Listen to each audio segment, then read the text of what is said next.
말씀 생각하겠습니다. 하나님 아버지 감사합니다. 수요일 밤 이 시간도 하나님의 말씀 앞에 저희들이 싸우니 하나님 부족한 종에게 하나님의 말씀, 성경 말씀, 성령의 감동으로 기록하신 선지자 이사야를 통하여 주신 귀한 말씀의 작은 한 장을 조금 해석하며 거기에 담긴 진리와 교훈은 무엇인지 또 함께 묵상하며 교훈을 얻고자 할 때에 하나님께서 은혜를 주시고 부족한 종에게 성령의 충만함과 바른 깨달음과 바른 지식과 또 바르게 해석하고 전할 수 있는 말씀과 힘을 주시고 또 듣는 모두들에게 이곳과 각 가정에서 말씀 앞에 앉은 모두들에게 또 이 이후에라도 하나님의 말씀을 사모하며 말씀 앞에 앉는 모두들에게 하나님께서 은혜를 주셔서 말씀을 헛되이 읽지 않고 헛되이 듣지 않고 유익되게 듣고 읽게 하여 주시기를 소원하며 예수 그리스도의 이름으로 감사하며 기도하옵나이다. 아멘. 이사야 18장 말씀 좀 생각해 보십시다. 구스에게 주는 메시지입니다. 1절 보십시다. 슬프다 구스의 강 건너편 날개치는 소리나는 땅이여 갈대배를 물에 띄우고 그 사자를 수로로 보내며 이르기를 너희 경첩한 사자들아 경첩한 사자, 경첩한 많이 쓰지는 않는 말이죠. 그냥 빠른 그렇게 하면 되겠습니다. 빠른 너희 빠른 사자들아 너희는 강들이 흘러 나누인 나라로 가되 장대하고 준수한 백성 그 시초부터 두려움이 되며 강성하여 대적을 밟는 백성에게로 가라 하도다. 세상의 모든 거민 지상에 거하는 너희여 산들 위에 기호를 세우거든 너희는 보고 나팔을 불거든 너희는 들을지니라. 그렇게 되어 있습니다. 슬프다 구스의 강 건너편 날개치는 소리나는 땅이요. 슬프다라는 히브리말 호이라는 말을 보니까 옛날 영어 성경은 화 있을진저 그렇게 번역했습니다. 화 있을진저. 지금 이 내용이 18장의 구스에게 주는 메시지의 내용은 메시지는 좋은 메시지도 있고 복된 메시지도 있고 또 좋지 않은 메시지, 좀 경고, 멸망의 경고 같은 메시지가 있는데 여기는 좋은 메시지라기보다 좋지 않은 메시지라고 보입니다. 화 있을진저 호이라는 이 히브리어는 이사야서에 보니까 여러 번 이사야 5장 8절에도 5장 11절 5장 18절 또 10장 5절 28장 1절 29장 15절 31장 1절 45장 9절 10절 다 여러분이 찾아볼 것이 없지만은 찾아보지 않아도 그 말씀이 다 호이라는 히브리어가 나오는 구절인데 거기에는 우리 성경에 다 화 있을진저 화 있을진저 이렇게 번역했습니다. 아 그렇구나. 호이라는 말이 화 있을진저 이렇게 자주 번역되었구나. 보통 화 있을진저 하면은 히브리어로 오이 그럽니다. 오이라는 말이 있습니다. 오이라는 말이 화 있을진저 그런 단어인데 그런데 호이라는 말도 우리말처럼 슬프다 그렇게 그냥 번역할 수도 있는 그런 경우도 있는 것 같고 그러나 화 있을진저 많은 경우에 구약 성경의 여러 예들이 또 이사야서에 특별히 지금 말한 여러 구절들이 그렇게 화 있을진저 이렇게 번역되어 있는 것을 보았습니다. 그래서 우리는 슬프다는 말도 비슷하죠. 지금 이 메시지, 구스에 대한 메시지가 좋지 않구나, 슬프니까 좋은 메시지 같으면 기뻐하라 그렇게 나올 텐데 슬프다. 그러니까 화 있을진저 구스의 강 건너편 날개치는 소리나는 땅이여 자, 구스는 애굽 나라의 남쪽, 옛날에 애굽이라는 나라의 남쪽 곧 나일강 상류 지역의 나라였습니다. 지도를 보면은 애굽 나라의 남쪽이지만은 강이 남쪽에서부터 저 북쪽으로 지중해 쪽으로 흘러 내려가기 때문에 나일강이라는 그 큰 강이, 그래서 나일강 상류 지역이라고 말합니다. 하류는 물론 애굽입니다. 나일강 하류는 애굽이고 나일강 상류 지역이 구스라는 나라였습니다. 오늘날로 보면 오늘날 지도에는 애굽은 이집트라는 나라죠. 이집트 밑에 보면 수단이라는 나라가 있습니다. 그 수단이 꽤 그래도 큰데 수단의 동북부쯤 되는 그 지역이 구스라고 하는 그런 지역이었다고 보입니다. 구스는 고대에 매우 강대한 나라였고 비록 한때 애굽의 지배를 받기도 하였으나 애굽을 지배하기도 한, 애굽도 고대에는 강한 나라였죠. 그래서 온 세계의 강대 제국이었고 강한 제국이었고 구스도 굉장히 강해서 구스가 한때는 유다를 침공할 때 100만 대군을 끌고 침공했다 할 정도로 100만 대군을 끌고 침공하면은 보통 나라가 강하지 않고는 그 많은 군대를 끌고 올 수가 없겠죠. 그러니까 강한 나라였습니다. 창세기 10장에 보면은 구스는 함이라고 하는 노아의 세 아들 중에 함이라는 아들이죠. 함의 맏아들입니다. 맏아들이 구스입니다. 그리고 함의 그 아들들 중에 구스 외에 미스라임, 붓, 가나안은 우리가 가나안 땅의 가나안이겠죠. 그리고 미스라임, 붓 이런 나라들이 그 아들들이 있었는데 미스라임이 바로 애굽의 선조입니다.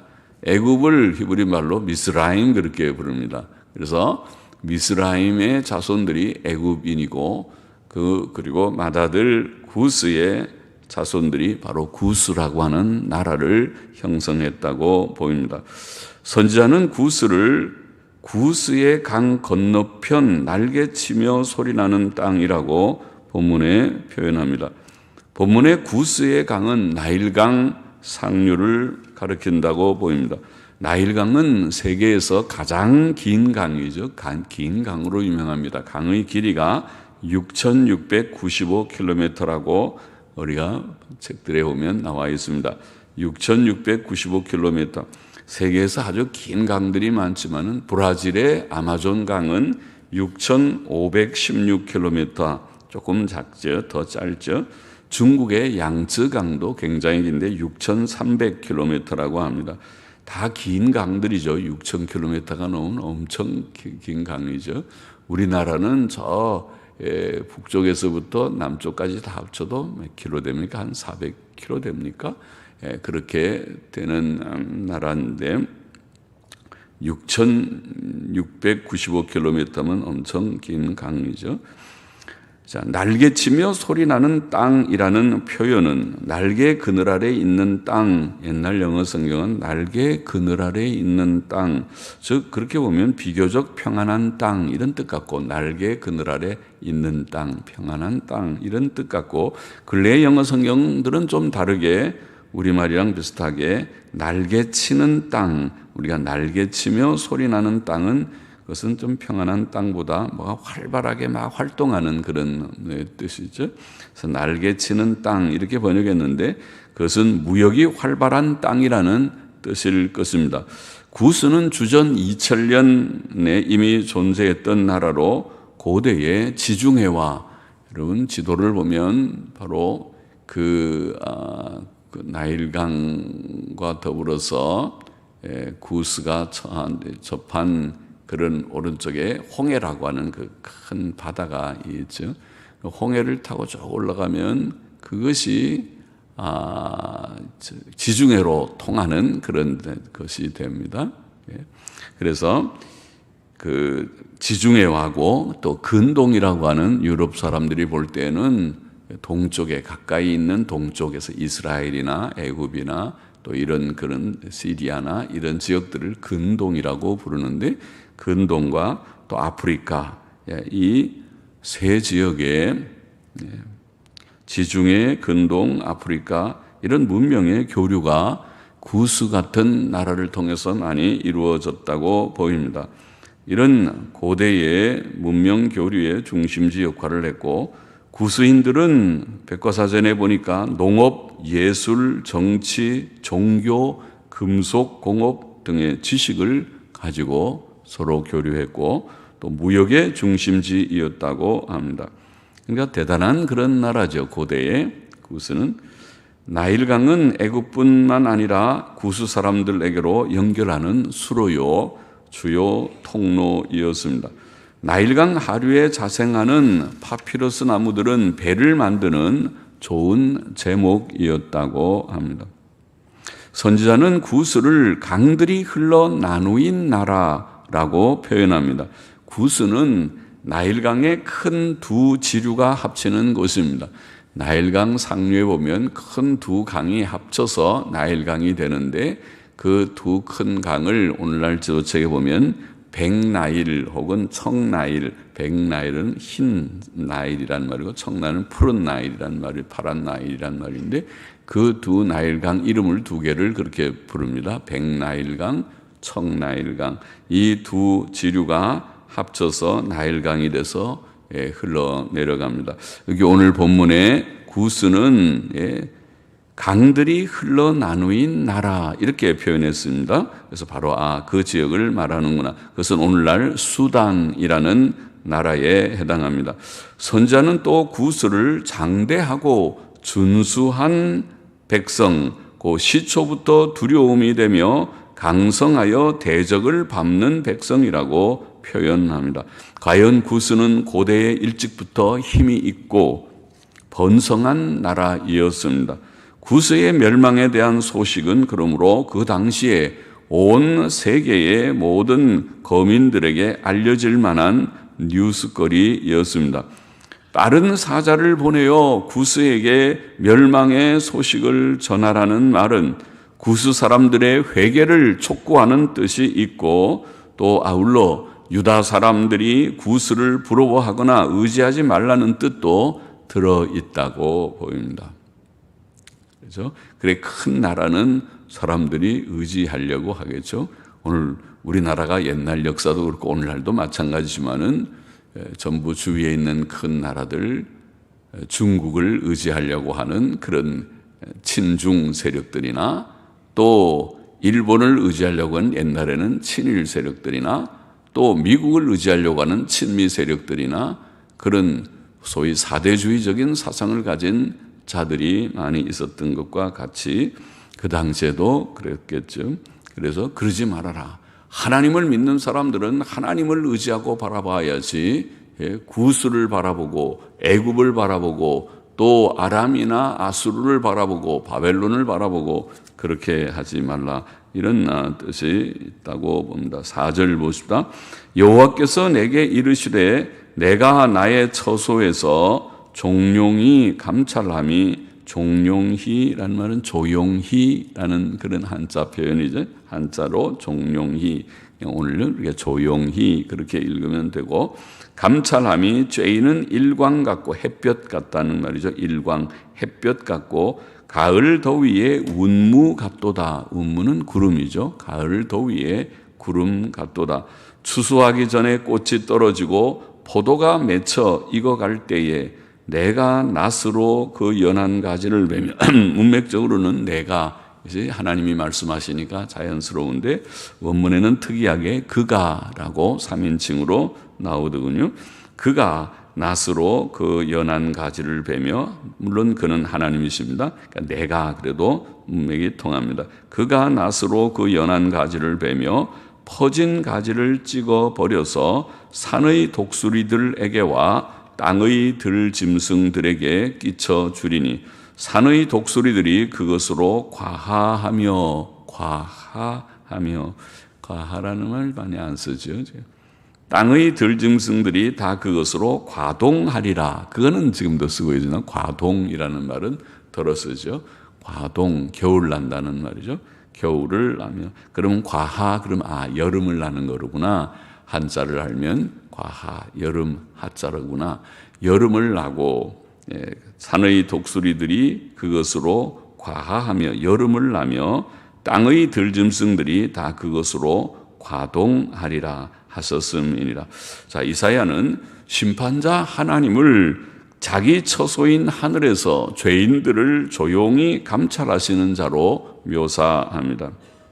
그러나 하나님께서는 죄인은 햇볕같이, 햇볕이 딱 쬐이듯이, 또 가을 더위에 이슬을 머금은 구름처럼 그들의 행위를 주목하시며 하나님께서 다 햇볕 쬐이듯이 잘 보고 계시고, 또 구름을 이렇게 구름이 다 가리워주면서 또 다 이렇게 내려다 보듯이 그렇게 주목하시고 그들에게 언제라도 징벌을 내릴 수 있습니다.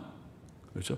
햇빛이 너무 쨍쨍 쬐어도 사람이 아주 힘들고, 또 구름은 그것이 비구름이 되고 소나기 구름이 될 수 있으니까 그것도 위험하죠.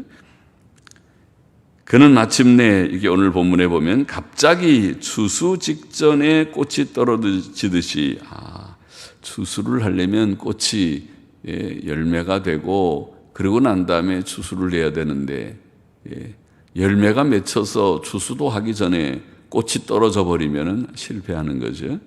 추수 전에 꽃이 떨어지고 포도가 맺혀 익어갈 때에 내가 혹은 그가 낫으로 그 연한 가지를 베며 퍼진 가지를 찍어버려서, 포도도 맺혀가지고 익어가는데 조금 더 놔두면 잘 익어서 추수해가지고 포도주도 만들고 포도즙도 짜고 먹고 할 수 있을 테인데, 그러나 하나님께서 그 전에 낫으로 그 연한 가지를 베며 퍼진 가지를 찍어버려서 다 가지를 잘라버리고 찍어버리니까 포도가 더 이상 완전히 완숙하지 못합니다. 익지 못하고. 그리고 다 잘라버려지니까, 그러니까 산의 독수리들이 이 포도가 이렇게 우리가 먹을 포도가 저기 많다. 그리고 와서 그 포도를 먹고 땅의 들짐승들도 와서 그것을 먹어서 산의 독수리들이 그것으로 여름을 나고 한여름 동안 실컷 먹었다. 너무 포도가 많은 모양이죠. 실컷 먹고 땅의 들짐승들도 그것으로 과동하리라. 그런 표현입니다. 겨울을 날 정도로 음식이 된다. 그것은 그들이 지금 이게 포도 얘기를 하거나 추수 얘기를 하는 것이 아니라 바로 사람들, 구수 사람들이 하나님께서 하늘에서 가만히 보고 관찰하고 계시고, 관찰하니까 침묵하는 줄 알고 하나님은 없는 것 같아. 하나님은 안 계시는 것 같아. 우리들이 어떻게 행해도 하나님께서는 거기에 대해서 전혀 간섭지 못하시는 것 같아 하고 자기 마음대로 악을 행하고 그렇게 하는데, 하나님이 가만히 보시다가 안 되겠구나. 그리고 하나님께서 개입하시는 것입니다. 하나님께서 심판하셔서 그들에게 멸하실 때에 그들이 모든 좋은 것들을 다 하나님께서 다 파하시는 것입니다. 그래서 그들을 죽게 하면, 그러면 들짐승들이나 하늘의 독수리들이 와서 그 시체를 먹는다는 말이죠. 무서운 얘기죠. 심판 얘기죠. 지금 그냥 포도나무 얘기하는 것이 아니고 곡식 추수 얘기하는 것이 아니고 하나님이 심판하시는 얘기, 사람 죽이는 얘기를 하시는 것입니다. 사람이 죽는 것이 참 무서운 일이 아닙니까? 살아야 되는데 다 죽어도 그렇게 전쟁이 나서 다 사람들이 피 흘려 죽으면 들짐승들이 와서 아이고 먹을 것 많다, 이 잔치다 그러고 와서 다 뜯어먹고, 새들이 독수리들이 와서 뜯어먹고 그렇게 하게 될 것이다. 심판의 얘기를 하는 것이죠. 하나님의 심판은 사람들이 예측할 수 없는 때에 갑작스럽게 온다는 말입니다. 우리는 심판자 하나님을 늘 바라보아야 하겠습니다. 7절 마저 보십시다. 그때에 강들이 흘러 나누인 나라에 장대하고 준수하며 시초부터 두려움이 되며 강성하여 대적을 밟는 백성에게서 만군의 여호와께 드릴 예물을 가지고 만군의 여호와의 이름을 두신 곳 시온 산에 이르리라. 참 은혜로운 그런 말씀이 마지막에 있습니다. 이사야는 강들이 흘러나누인 나라인 구스가 장대하고 준수하며 시초부터 두려움이 되며 강성하여 대적을 밟는 백성이라고 다시 말하며, 이 강대하고 역사 깊은 나라가 멸망할 때에 이 강대하고 힘 있는 나라, 또 오래된 역사 깊은 나라가 결국 멸망한다는 것이죠. 지금 하나님께서 저들을 멸망시키겠다는 거죠. 멸망할 때에 그 백성이, 그런데 이 하나님의 심판이 있는데, 구스에 대해서 하나님이 이런 멸망의 심판을 내리는데, 오늘 이게 마지막 7절의 말씀은 대적을 밟는 백성에게 만군의 여호와께 드릴 예물을 가지고, 지금 이 구스가 멸망을 당하는데, 멸망 가운데서 구스 사람들 가운데 일부겠죠. 전부는 아니고 대다수가 하나님의 심판을 받아서 멸망을 받지만은 거기에 남은 자들이 있어서 그들에게서 만군의 여호와께 드릴 예물을 가지고 만군의 여호와의 이름을 두신 곳 시온 산에 이르리라. 구원받은 사람들이 있다는 말이죠. 구스 사람들 가운데서 하나님께로 돌아올 자들이 있다. 만군의 여호와께 예물을 드리기 위하여 만군의 여호와의 이름을 두신 시온 산에 이를 자들이 있다. 이런 예언입니다. 이 예언은 하나님의 구원 역사가 구스 땅에도 임할 것이다. 하나님의 심판을 선언하면서도 그 심판 가운데서도 하나님의 긍휼로 구원받은 자들이 있다는 말씀을 한마디 한 것입니다. 놀라운 그런 은혜로운 말씀이죠. 이것이 하나님의 긍휼의 구원입니다. 자, 짧은 본장의 말씀을 우리가 좀 그 교훈을 다시 정리해 보십시다. 첫째로, 아무리 강대한 나라인 구스라 할지라도, 구스는 고대의 대단한 나라이지만은, 나라라 할지라도, 아무리 강대한 나라라 할지라도 하나님께서 멸하실 것이다. 그래서 그것을 오늘 본문이 분명히 말합니다. 하나님께서 멸하실 것이다. 하나님께서는 세상 나라들의 권세를 크게 여기지 않으십니다. 오늘날도 강대국이라고 우리가 말하죠. 빅3니 빅2니 그런 말들을 하죠. 아직은 미국이 대단한 그런 나라죠. 모든 유럽의 군사력을 다 합친 것보다도 더 강한 군사력을 가지고 있는 나라라고 알려져 있으니까 미국의 군사력을 따라갈 수 있는 나라는 아무도 없다. 미국하고 경쟁하려고 하는 사람들은 어리석은 경쟁을 하는 것이다. 그렇게 여겨질 정도로 강대한 나라입니다. 그것은 그만큼 재정에 힘이 있으니까 그렇죠. 많은 재정을 가지고 또 고도의 군사적 그런 군사력을 그들이 보유하고 있는 나라죠. 미국을 거의 지금 추격하겠다고 재정적으로 이제 몇십 년 후면은 우리가 미국을 앞지를 수 있다고 그렇게 큰 소리치는 나라가 하나 있죠. 중국. 그리고 미국과 여전히 경쟁하는 세계적인 그런 나라 러시아. 또 유럽연합이라고 유럽의 그런 나라들도 상당히 강대한 나라들입니다. 그들은 핵을 다 가진 나라들이죠. 영국이나 프랑스나 또 이스라엘도 핵을 가지고 있는 나라죠. 그런 나라들이 연합되어 있는 그런 유럽이나 중동의 지역들, 세계의 그런 강대한 나라들, 또 우리 바로 이웃에 있는 일본은 엄청 강대한 나라죠. 일본의 경제력은 세계의 거의 2, 3위 될까요? 엄청난 경제력을 가지고 있고 또 그 속에 감춰 있는 군사적인 가능성은 엄청납니다. 만일 그들이 핵을 개발한다고 마음만 먹으면 엄청난 핵무기를 개발할 수 있는 지금 능력을 소유하겠습니다. 그런 기술력과 그들이 우라늄 재처리 시설을 또 할 수 있는 그런 원자 폭탄을 만들 수 있는 그런 자료들을 엄청 확보하고 있다고 제가 읽은 적이 있습니다. 엄청난 강대국들이 주위에 있습니다. 그러나 우리가 그런 나라들을 보면 굉장하게 보이죠. 그런 나라에 비하면은 우리나라가 굉장히 약하게 보이고 그럴 수도 있죠. 그러나 우리 예수 믿는 사람들은 이런 주위에 있는 강대국들을 너무 크게 여기지 않아야 된다. 하나님께서 그것을 크게 여기지 않으시기 때문에.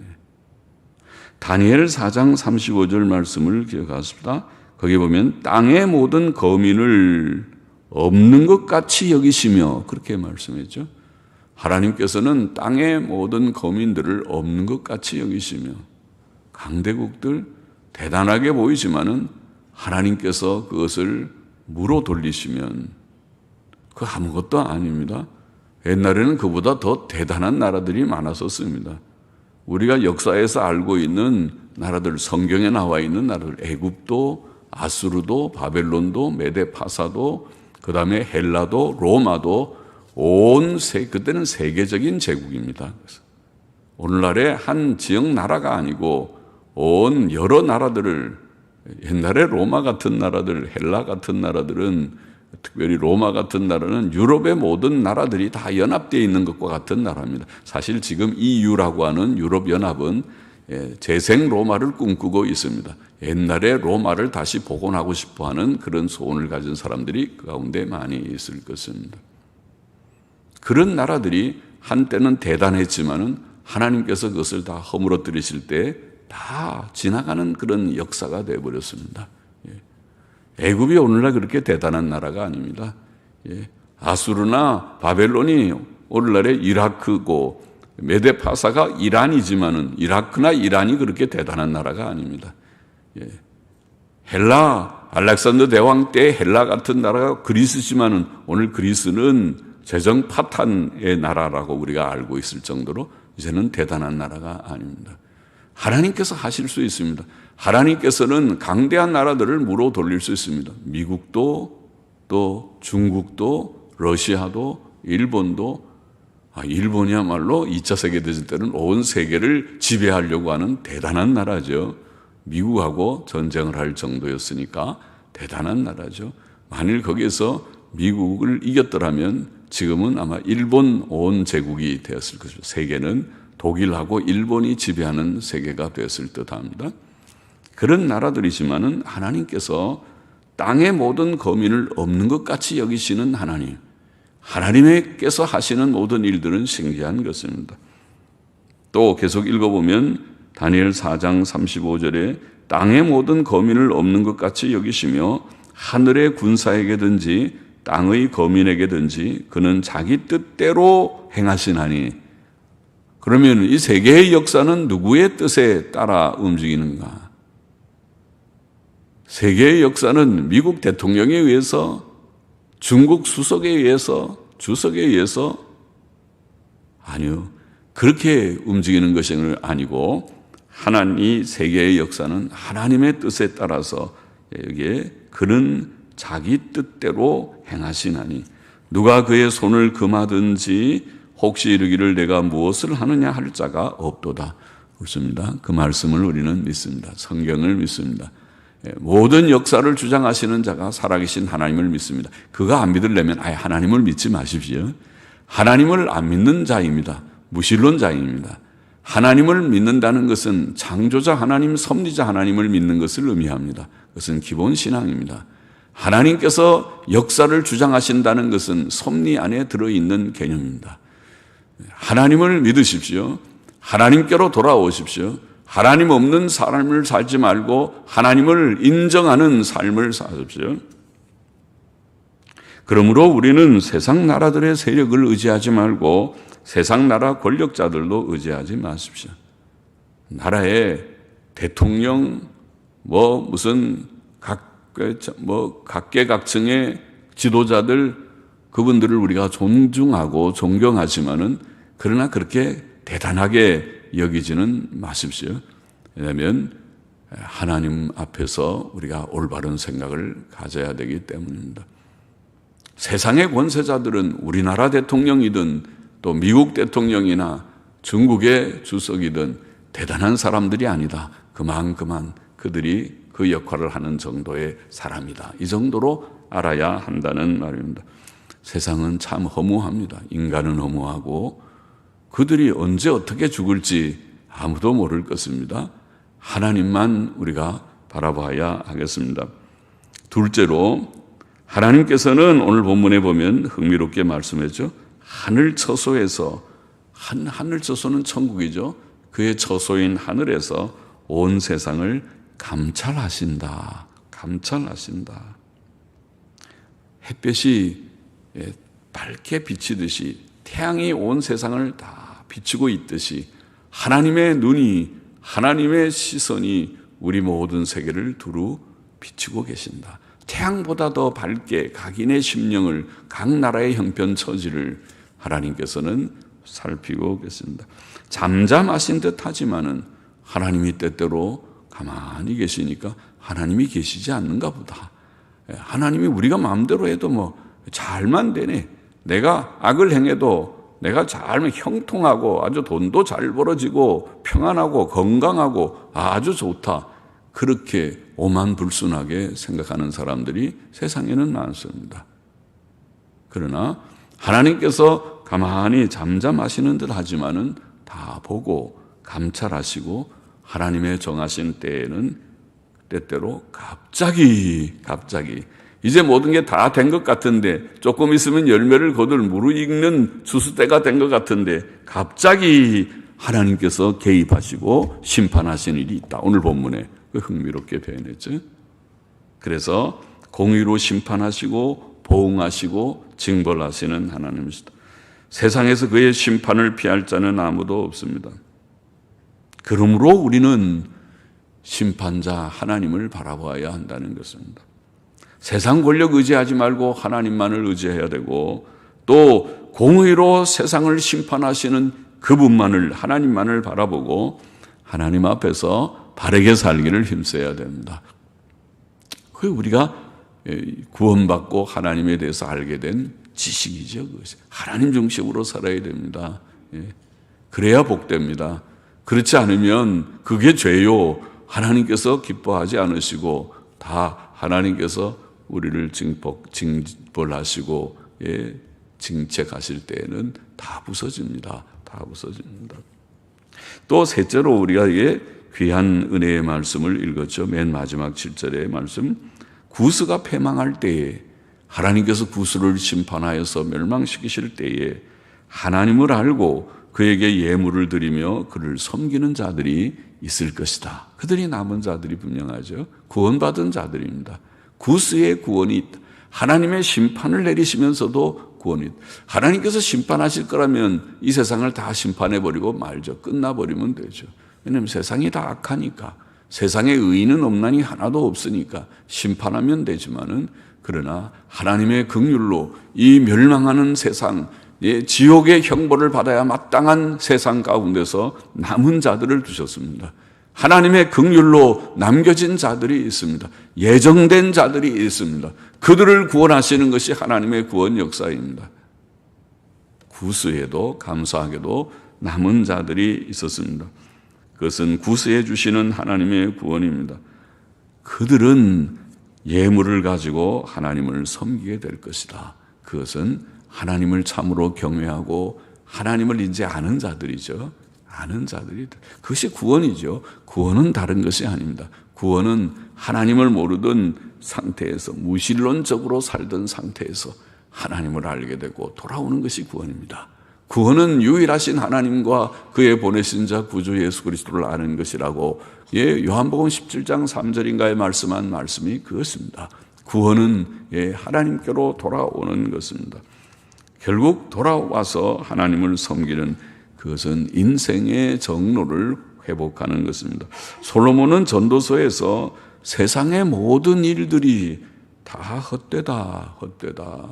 헛되다는 말을 30몇 번인가 하죠. 전도서에서 헛되다. 그는 모든 부귀 영광 권세를 다 누렸던 왕이 아닙니까? 솔로몬 왕은 역사상에 그렇게 그렇게 모든 것을 누렸던 왕은 없을 정도로 누렸던 왕이지만은, 그러나 그가 하나님의 감동 가운데서 깨달아 보니까 이 모든 것들이 다 헛되다 깨닫고, 결론적으로 전도서 12장 13절인가에 결론을 그가 말하기를 뭐라고 그랬습니까? 모든 일의 결국을 다 들었으니, 쭉 다 헛되다는 말을 다 하고 나서 일의 결국을 다 들었으니 뭐라고 얘기했던가요? 결론을 하나님을 경외하고 그 명령을 지킬지어다. 이것이 사람의 본분이니라. 제가 여러 번 말씀드렸죠. 본분이라는 히브리 말을 보니까 본분이 아니고 이것이 사람의 모든 것이니라. 물론 모든이라는 말 다음에 본분이라는 의무가 거기에 생략될 수도 있지만, 히브리 말은 그냥 사람의 모든 것이니라. 콜 하아담 그랬어요. 콜 하아담. 콜이란 말이 모든이란 말이고, 하아담 사람이란 말이거든요. 사람의 콜 모든 것이다 그랬어요. 사람의 모든 것. 우리의 모든 것이 하나님 경외하고 그 명령 지키는 것이 모든 것이면 할 일이 얼마나 많은데요. 사람들은 하나님 경외하고 그 명령 지키는 거 빼놓고 다른 일에 분주하게 사는 사람도 많은데요. 예? 그런데 전도서의 이 솔로몬은 성령의 감동 가운데 결론적으로 요점 정리하듯이, 우리가 밑줄 긋듯이 요거 기억하라 요점을 말하기를, 그 결론은 하나님을 경외하고 그 명령을 지킬 것이라. 이것이 사람의 모든 것이다. 그렇게 결론을 말한 것과 같이, 그것이 구원입니다. 그것이 인간의 본래의 정로를 회복하는 것입니다. 원래 사람이 하나님의 창조를 받은 사람은 하나님 앞에서 하나님 경외하고 하나님의 명령을 지키면 됐습니다. 아담이 그것을 하지 못해서 낙원에서 쫓겨나지 않았습니까? 죄가 들어온 것입니다. 사망이 온 것입니다. 그래서 다시 돌아가는 것입니다. 하나님을 경외하고 그 명령을 지키는. 감사하게도 구스 땅에는 멸망이 있지만은 그 가운데 남은 자들이 있어서 하나님께 예물을 가지고 섬기러 시온산으로 가는 자들이 있을 것이다. 그것은 하나님의 긍휼의 구원입니다. 우리는 세상의 권력을 너무 크게 여기지 말고, 권력을 의지하지 말고, 세상 의지하지 말고 하나님만을 의지하고 바라봐야 되고, 또 심판자 하나님께서 하늘에서 보시고 계시고 모든 것을 판단하실 날을 지금 정하시고 심판하실 것을 바라보고 하나님 앞에서만 바르게 살도록 힘써야 되고, 그리고 하나님의 긍휼을 입은 자들이라면 일진데, 이 긍휼을 받았죠. 이미 받아서 우리는 원래 인간의 본래의 정로를 바로 찾아서 회복해서 이제는 하나님 경외하고 하나님의 명령을 힘써 지키며 살다가 주 앞에 서게 되기를 원합니다. 그것이 성도의 정로입니다. 오늘도 하나님을 잘 알지 못하는 자들이 혹 이 말씀을 듣는다면 마음에 다시 한번 하나님께서 은혜 주시기를 소원합니다. 깨닫게 해주시기를 소원합니다. 인간의 정로를 찾게 되기를 소원합니다. 구원받게 되기를 소원한다 그 말입니다. 하나님 없이 사는 무신론적인 삶이, 그것이 멸망의 삶이고, 하나님께로 돌아오는 것이 구원인데, 하나님께 돌아온다는 말은 여기에 지금 아까 말씀한 대로 하나님을 경외하고 그 명령을 지키는, 곧 다시 신학적으로 말하면 주께서 보내신 구주 예수 그리스도를 영접하세요. 그럼 아멘. 주님 영접하고 죄 씻음을 받고 이제는 주의 명령대로 서로 사랑하며 살고 의와 선을 행하면서 선한 일에 열심하는 친백성이 되세요. 아멘. 그러고 그렇게 살고자 애쓰는, 이제는 땅 위에 소망을 두지 말고 하나님께만 소망 두고 천국 소망 두고 사세요. 아멘. 그러고 땅의 것들이 있어도 너무 행복하지도 않고 없어도 너무 슬퍼하지도 않고 그만한 거야. 땅에 있어도 다 놓고 갈 거고, 없다 하더라도 하나님이 일용할 양식은 주신다고 약속해서 하나님 나는 믿어, 그러면서 하나님 중심으로 살아가는, 이게 신앙이고 승리하는 길이 아닙니까? 그렇게 살아가는 우리 모두가 되기를 원합니다. 기도하십시다. 하나님 아버지, 세상을 크게 여기지 않고 하나님만을 우리가 바라보며 의지하며 심판자 하나님 앞에서 바로 살기를 힘쓰고 인간의 정로를 우리가 찾아 싸우니 주께로 돌아와 싸우니 이제는 하나님 경외하고 범사의 그를 인정하고 하나님의 법도대로 선하고 의롭고 바르게 살아가기를 힘쓰는 저와 우리 모두가 되게 하여 주시고 또 세상에 주님 좋고 나쁘고 주님 또 기쁘고 슬픈 모든 일들이 우리에게 오고 갈지라도 그것 때문에 너무 낭망하지 않게 하여 주시고 오직 하나님만을 바라보며 하나님을 의지하면서 항상 주 안에서 기뻐하며 살아갈 수 있는 범사에 감사하며 살아갈 수 있는 저희 모두가 되게만 하여 주시기를 원합니다. 오늘도 혹 주를 알지 못하는 자들이 우리 가운데 있다면 주께로 돌아오게 하여 주옵소서. 하나님 없이 사는 무신론의 삶을 청산하고 하나님께로 돌아와 이제는 말씀과 기도로 하나님 중심으로 살아가는 자들이 되게 하여 주옵소서. 예수 그리스도의 이름으로 감사하며 기도하옵나이다. 아멘.